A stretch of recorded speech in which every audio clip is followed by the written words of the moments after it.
Җиңүнең 75 еллыгы алды көннәрендә зәй сугыш ветераннарына бүләкләр тапшырылды. 7 майда аларга Татарстан Республикасы президенты Рөстәм Миңнеханов, Татарстан Дәүләт Советы депутаты Николай Нефёдов, район башлыгы Разиф Кәримов, хәйриячеләрнең котлау открыткалары һәм бүләкләре тапшырылды. Районда бүгенге көндә 10 сугыш, 3 концлагерь тотканы, 600 тыл ветераны исәпләнә. Михаил Фирстовка кунаклар иртән иртүк килде. Дорогой наш Михаил Анатольевич, Сезне җиңү көне белән котлыйбыз. Бүләкләрнең иң беренчесе Татарстан Республикасы президенты Рөстәм Миңнехановтан, аның сезгә шәхси котлавы да барды Валерий Акатьев. Ветераннарга бүләкләр дә бирелде, котлау сүзләре ирештерелеп, теләкләр дә теләнде. Я благодарна всем, кто участвует сегодня. Ветераннарны котлауда катнашканнарның барысы да рәхмәтлемен.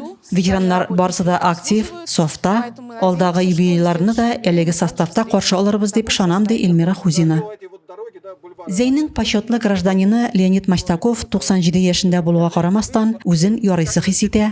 Котларга килүчеләрне ул ишек алдында каршы алды. дорогой Леонид Яковлевич, персонально поздравляет вас президент, от всей души желает крепкого здоровья, долгих лет жизни. Пусть рядом всегда будут близкие и родные, пусть сердце не знает боли, а в душе играет победный марш победы. Я думаю, что это будет... Без ветераннар өчен бүләк әзерләүчеләргә зур рәхмәт. Быел җиңү көнен гадәттәгечә азатлык итәрүче солдат һәйкәле янында каршылап булмаса да, бәйрәм дәрәҗәсен югалтмый, ди Леонид Мачтаков.